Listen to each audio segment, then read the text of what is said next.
After a slight hiccup with a 4th place finish a few weeks back at Shikoku's Maisumo Offline event, Acola got back to his winning ways this weekend. First, he won Saturday's Maisuma Hit Champion Series 2, an 8-player invitational featuring some of the Kansai region's strongest players, without dropping a single game across 4 best-of-5 sets.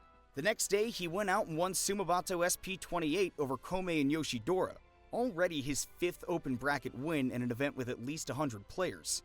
To say Acola has been making history since his emergence on the offline stage earlier this year, well, that would be an understatement. The 16-year-old Steve Main hasn't just taken down most of Japan's top players, he also did something only one other Japanese player has ever done this June when he came over to the US and dispatched some of North America's best players like Light, Cola, and Riddles at the GIMVITATIONal. Today we're going to dive into Acola's historic North American debut and where it fits into the larger history of Japanese smashers making their first trips overseas. Acola's win at the GIMVITATIONal marked just the 2nd time ever that a Japanese smasher has managed to win in his North American debut event. With the help of Liquipedia's results database, we dove into the history of Japanese smashers coming to the Americas. Over a nearly 20-year history, we took a look at every Japanese smasher to ever rank on an international ranking, an MPGR or SSBM rank, an SSBB rank, a PGR, or a PGRU. Here's how Acola's first place finish stacks up against the full history of Japanese debuts in North America. The history of Japanese smashers attending North American tournaments goes all the way back to Melee's ancient times at Tournament Go 6 in August 2004. With 112 entrants, Tournament Go 6 set the record for the largest Smash tournament of all time, and Japan's best player, Captain Jack, piloted Sheik, Dr. Mario, and Ganondorf to 2nd place and a $336 prize. Captain Jack would go on to forge a legendary Melee career, winning numerous early international tournaments like MLG San Francisco 2004 and Dutch Tournament 10. He was considered one of Japan's best Melee players, if not its best, until he went on a long hiatus in 2008, and was ranked 30th on Melee Stats' ranking of the game's top 100 players of all time back in 2021. It would take half a decade and the release of Brawl on the Wii until the first large wave of Japanese players took to America for a tournament. At Apex 2010, 3 players who remain major figures in the scene today made their American debuts. Earth, one of the best pit players throughout the Brawl and Smash 4 eras, and one of the Japanese players who served on Ultimate's development team as a playtester, finished 17th. Rain, one of Japan's best Joker players and the winner of multiple Smash 4 Umiburas, finished 7th with a mix of Falco and Meta Knight. And Brood, arguably the best Piranha Plant in the world in Ultimate and one of the best Smash 4 Duck Hunts, finished 2nd with Olimar, taking out Smash legend Mewtwo King in the process. 2 years later at the next entry of the Apex series, a tournament that would go on to be the largest in Brawl history, a pair of Japanese twins started making waves in the doubles bracket. Otori and Kakera, twin brothers playing Meta Knight, toppled teams comprised of some of the best players in the world, taking the doubles bracket from winner's side over Mewtwo King and Anti. Kakera was stopped at 5th by Nairo and ESAM, but Otori was unstoppable, taking out both the players who eliminated his brother, as well as Coney, Larry Lur, Ally, and Niatono. Apex 2012, incredibly, was Otori's first tournament win ever, cementing his status as one of Brawl's legendary figures.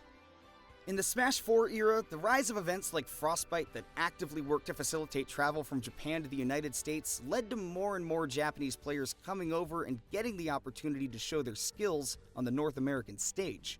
Zero Suit Samus player and 5-time PGR member Choco was the first to come over in the Wii U era, placing 17th at Apex 2015. But the most memorable of the early Japanese Smash 4 performances was clearly from Renai at Genesis 3. If you were one of the new Steve mains confused by this tweet from Jackal back in November 2021, gather round for a history lesson. If you don't know Renai, it's because he was one of the Japanese players who was selected to be a part of the Ultimate development team as a playtester, along with the aforementioned Earth. As part of that agreement, these players were not allowed to attend competitive events until Ultimate's development finished. With the final patch for Ultimate recently released, these players are now free to compete once again. Earth attended his first tournament back this month, a 3-on-3 event held in July, and is registered for this weekend's Kagaribi 8. Renai was a well-known Brawl player, noted for an impressively deep character roster that included Snake, DDD, and Pikachu, along with the obligatory Meta Knight. In Smash 4, he became one of the game's most legendary character specialists, carrying one of the game's new arrivals, Villager, to his greatest heights. After racking up win after win at Japanese tournament series like Umebura and Sumabato, Renai brought his Villager to America for its biggest test yet at Genesis 3.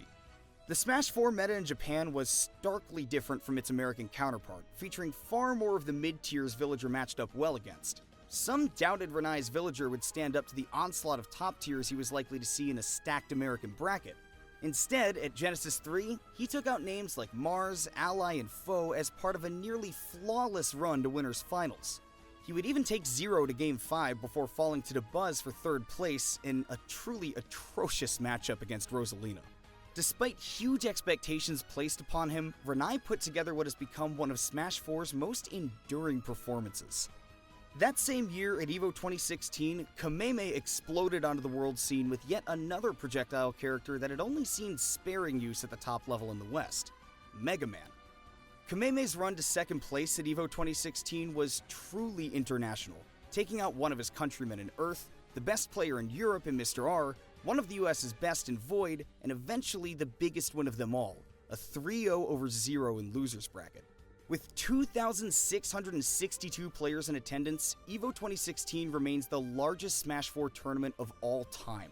Even though he finished 2nd, given the prestige of the event and the quality of the players he beat, Kameme's EVO run has a strong argument as the best ever by a Japanese player at his first North American major.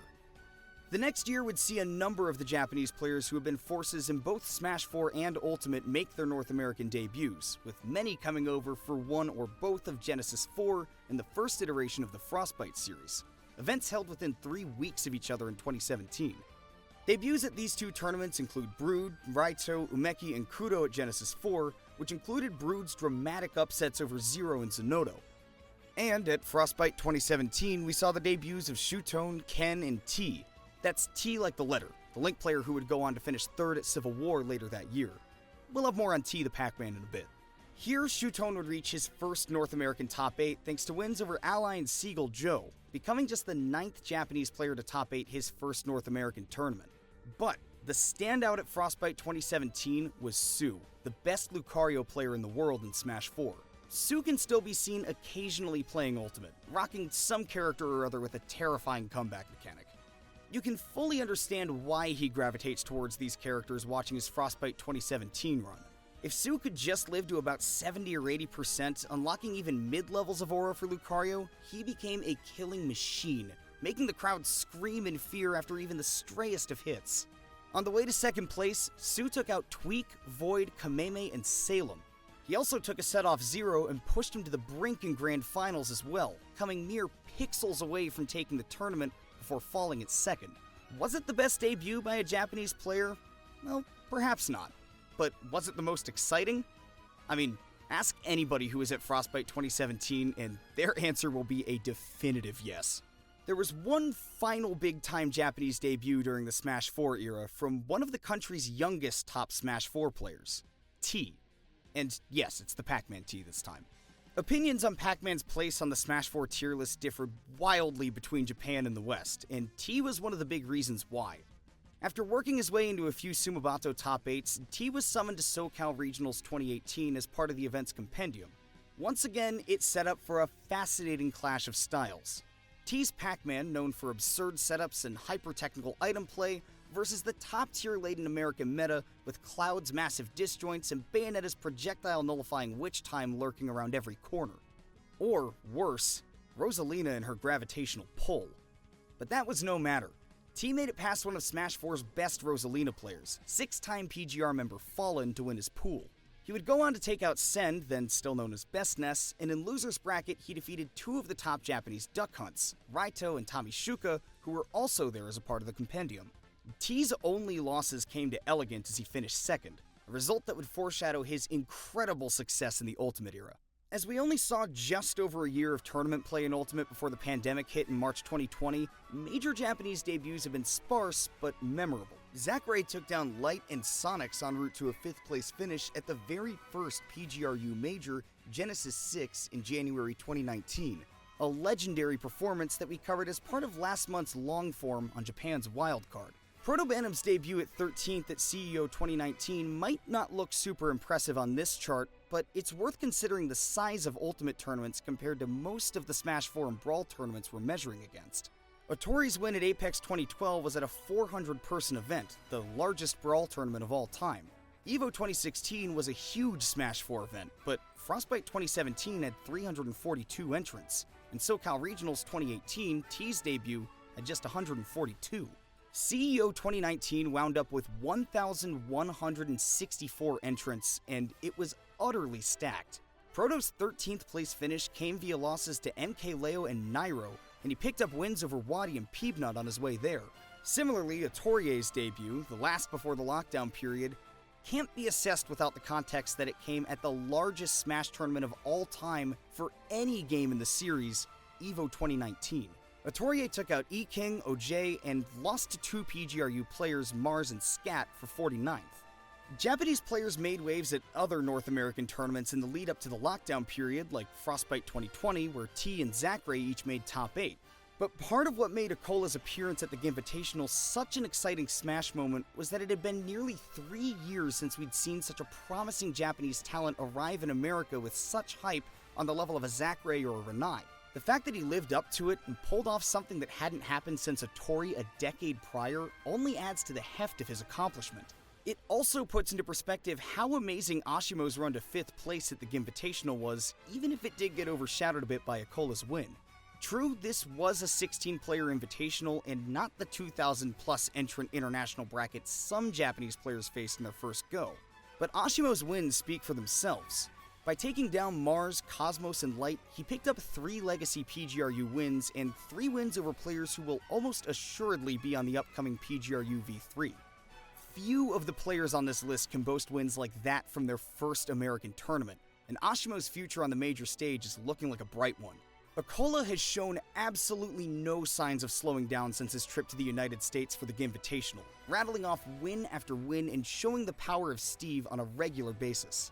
Given where his North American debut stands among the illustrious history of traveling Japanese players, we should have expected nothing less.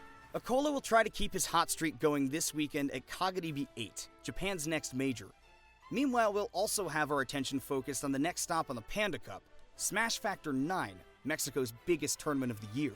Subscribe now to keep up with everything going on in the Smash universe, from these major tournaments to the upcoming PGRU V3 and everything in between. I've been Kimona, and from all of us here at PGstats, thank you all for watching. We'll see you all next time.